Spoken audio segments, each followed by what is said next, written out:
அன்பான உறவுகளுக்கு வணக்கங்க. இங்கே அன்னபூரணி சிந்து பைரவியில் ஓவராக தான் ஆட்டம் போடுது அப்படின்னு நினைக்கிறவங்க கமெண்ட் பாக்ஸில் கருத்து தெரிவிச்சிருங்க.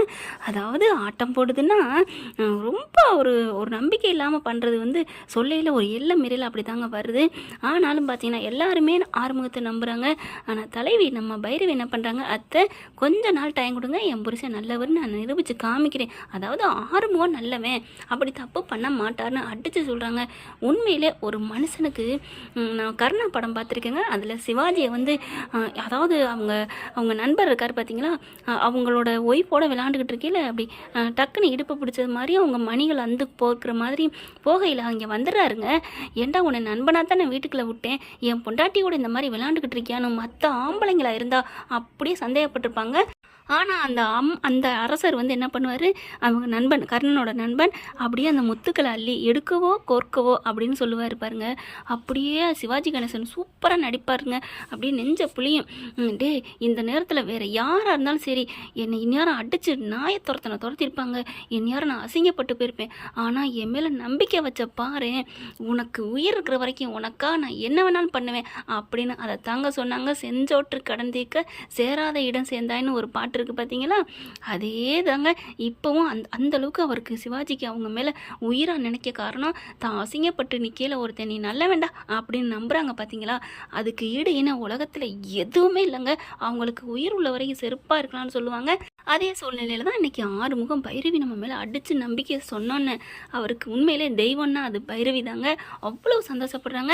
இப்போ அவர் மட்டும் வெளியில் போனார்னா நானும் போயிடுவேன் அப்படின்னு பைரவி சொல்ல வேறு வழியே இல்லை. அப்புறம் எல்லாரும் சேர்ந்து சம்மதிக்க வைக்கிறாங்க. நீ சீக்கிரம் எவ்வளோ சீக்கிரம் உன் புருஷன் மேலே நல்லவே நம்பி நிரூபிக்க வைக்கிறியோ நான் பார்க்குறேன், இல்லைனா வீட்டை விட்டு போயிடணும். கண்டிப்பாக அவர் வீட்டை விட்டு போயிடுவார், நானும் இருக்க மாட்டேன் அப்படிங்கிறாங்க. ஆனாலும் மகா அம்பா வேறு லெவல்மா, நீ நடுப்பு திலவண்டி நீ அப்படின்னு தாங்க சொல்லணும். என்னம்மா வாழைப்பழத்தில் ஊசி ஏற்றுற மாதிரி ஆறுமுகம் நீ நல்லவன் தான், நான் இல்லைங்கல, நான் தூக்கி வளர்த்த புள்ள, ஆனால் நீ போதையில் தான் தப்பு பண்ணிட்ட, என்னம்மா நடிக்குதுங்க. அப்பா நடிப்பு அரசி. அடுத்து வீட்டுக்குள்ளே போயிட்டு அப்புறம் தாங்க நம்ம ப்ரொமோஸ் பார்த்தோம் இல்லையா, அப்படியே பைரவி எல்லாரும் நம்பாட்டி நீ என்ன நம்புன பார்த்தியா அப்படிங்கிறாங்க. I love you Bhairavi. நீ என்ன சொல்ல போகிறேன்னு எனக்கு தெரியுது, நீ என்ன சொன்னாலும் நான் என்ன பண்ணுவேன்னு உனக்கு தெரியும், இந்தா ட்ரெஸ்ஸை போட்டுட்டு வேலைக்கு கிளம்பு அப்படிங்கிறாங்க. அடுத்து டக்குன்னு ஒரு நிமிஷம் கூட பைரவி இருக்கல, வெளியில் கிளம்புறாங்க. அண்ணாபுரன்ட்டு சொல்லிட்டு தான் போகிறாங்க, அத்தை நான் போகிறேன், ஆறுமுகம் எந்த தப்பும் பண்ணலைங்கிறத நான் நிரூபிக்கணும், அதனால் இங்கே இருக்கலை அப்படின்னு சொல்லிட்டு ஃபோனை பண்ணிக்கிட்டே கிளம்புறாங்க. சஞ்சய்க்கு அந்த வள்ளியை கூட்டிகிட்டு போய் மெடிக்கல் ரிப்போர்ட் பண்ணுறீங்களா இல்லையா, பண்ணுறேன் தான் அவளை தான் கூட்டிகிட்டு போகிறேன், நீ கவலைப்படாத பைரவி அப்படின்னு சொல்ல பைரவி பார்க்குது.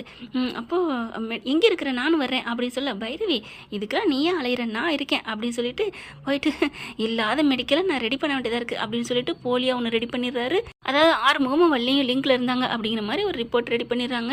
அப்படியே அப்பா இப்போயே சொல்லுவோமா வேணாமா அப்படின்னு நினச்சிக்கிட்டே இருக்கிறேன். நம்ம பைரவி என்ன பண்ணுறாங்க, அடுத்த கட்டமாக வள்ளி வீட்டுக்கு போகிறாங்க. ஏன்னா வள்ளி ஒரு பொண்ணு தானே, பொண்ணுக்கு பொண்ணு இறங்குவா அப்படின்னு சொல்லிட்டு போகிறாங்க. வள்ளி பைரவி பார்த்தோன்னா ஆடி போகுது. வாங்க மேடம் வாங்க அப்படின்னு சொல்ல அப்படியே வீட்டை சுற்றி முற்றி பார்க்குறாங்க. ஆறுமுகம் இதுக்கு முன்னாடிலாம் அவன் வீட்டுக்கு வந்திருக்காரா, ஐயோ அண்ணன் அப்பெல்லாம் வீட்டுக்கு வரல அப்படின்னு தூக்கி வாரி போடுது. என்னது அண்ணனா, ஆமாம் அண்ணன் தான் சொன்னேன், ஏன் இதில் என்ன இருக்குது, ஆறுமுகம் ஒன்றை எப்படி சொல்லி கூப்பிடுவார் அப்படின்னு சொல்ல தங்கச்சி மாதிரி தான் சொல்லுவார், எப்போவுமே தங்கச்சியை தான் பார்ப்பார், ரொம்ப நல்ல மனுஷன், நான் பார்த்ததுலேயே ஆறுமுகம் அண்ணன் மாதிரி நான் ஒரு மனுஷனை நான் பார்த்ததே இல்லை, அவர் பார்வை கூட என் மேலே படாது, அப்படிப்பட்ட தங்கமான மனுஷன் ஆறுமுகம் அப்படின்னு யதார்த்தமாக வாயை விட்டு உளறிடுறாங்க.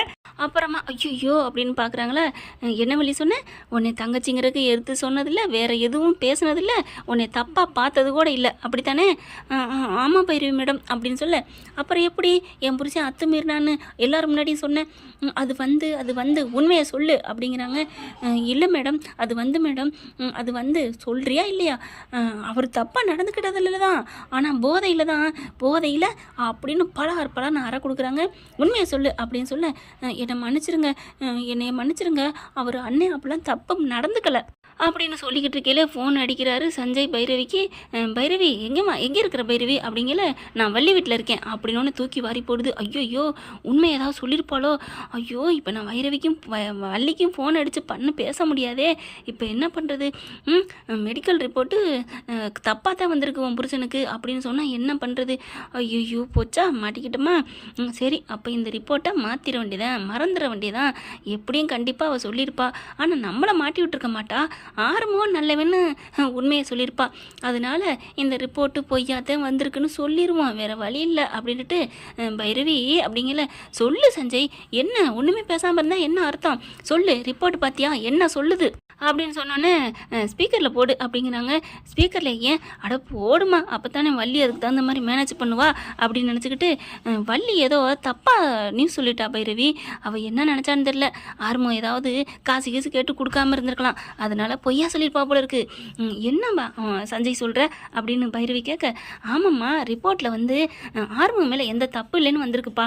என்ன சஞ்சய் சொல்கிற? ஆமாம், எந்த இதுவும் இல்லைன்னு ரிப்போர்ட் வந்துருச்சு, இப்போ தான் வாங்கி பார்த்தேன். ஆறுமுகம் நல்லவர் தான், நீ சொன்ன மாதிரி ஜென்டில்மேன் தான் அப்படின்னு சொல்ல. அப்போ வள்ளி ஏன் அப்படி சொல்லணும்?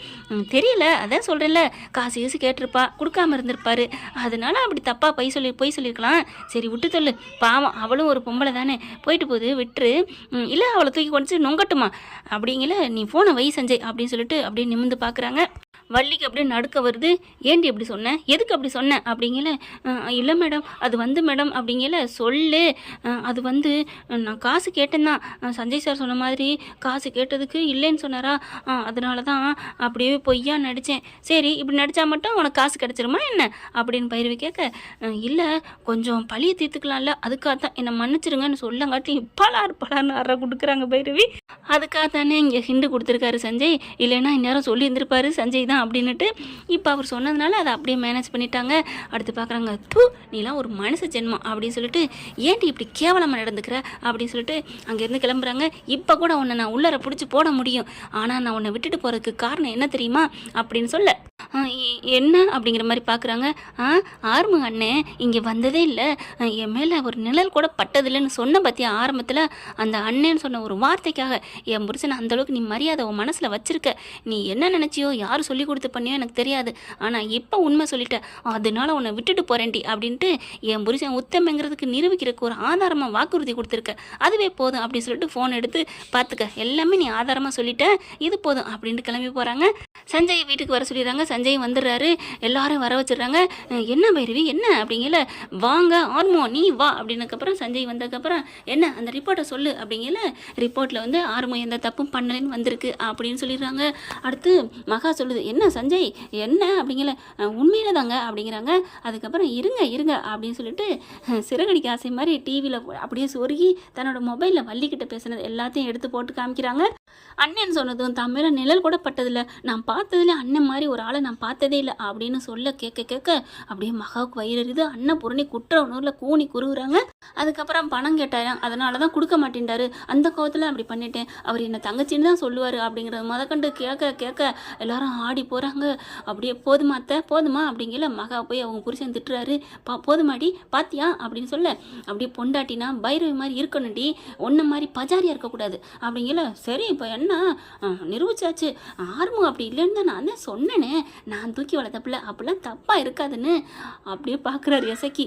அடப்பாவி உங்க அக்கா மக்கா, ஏன் அக்கா எப்படி பின்ன என்னடா, ஆளுக்கு தகுந்த மாதிரி மாறிக்கணும்டா, நம்மளாம் பச்சாந்திராக. நீனும் அதே மாதிரி பேசு. ஆமாம் என் மாப்பிள்ள நல்ல மாப்பிள்ள அப்படிலாம் பண்ணியிருக்க மாட்டாரு, அந்த பொண்ணு தான், அந்த வள்ளி பொம்பளை தான் அப்படி பண்ணியிருக்கணும். அப்படியே பைரவி பார்க்குது, இப்போ சொல்லுவீங்களாடா அப்படிங்கிற மாதிரி. சிவாவும் ஆமாம் பெரியம்மா பார்த்தீங்களா, ஆறுமுகம் அப்படிலாம் பண்ணியிருக்க மாட்டான்னு சொன்னேன்ல. சிந்துவும் சொல்கிறாங்க, ஆமாம் ஆறுமுகம் மச்சான் அப்படி பண்ணியிருக்க மாட்டான்னு நான் சொன்னேன்ல. ஆமாங்க பைரவி சிந்துவும் சொல்கிறாங்க, ஆறுமுகம் மச்சான் அப்படிலாம் பண்ணியிருக்க மாட்டான்னு. எல்லாரும் இப்போ சொல்லுங்க, ஆனால் அன்னைக்கு ஸ்டெடியாக நின்னது யார், பத்தி குச்சி மாதிரி ஒத்த காலில் நின்னது நம்ம தலைவிங்க. அடுத்து பார்க்குறாங்க, எல்லாரும் பேசிக்கிட்டு இருக்கையில பைரவி மட்டும், நம்ம அன்னபூர்ணி மட்டும் வேகமாக அப்படியே மெல்ல மெல்லவா ஏதோ ஒன்றுங்க வர்றாங்க. அப்படியே ஆறுமுகத்திட்ட கிட்டக்க வராங்க. அப்படியே கையெடுத்து நன்றி சொல்லி, அதாவது நன்றி இல்லைங்க மன்னிப்பு கேட்டு காலில் விழுகிறாங்க. ஐயோ அம்மா அப்படின்னு சொல்லிட்டு தூக்கிடுறாரு. என்ன மன்னிச்சிருப்பா அப்படின்னு சொல்லிட்டு, ஐயோ அம்மா அதெல்லாம் வேணாமா அப்படின்னு சொல்லிட்டு அப்படியே கட்டிக்கிறாங்க.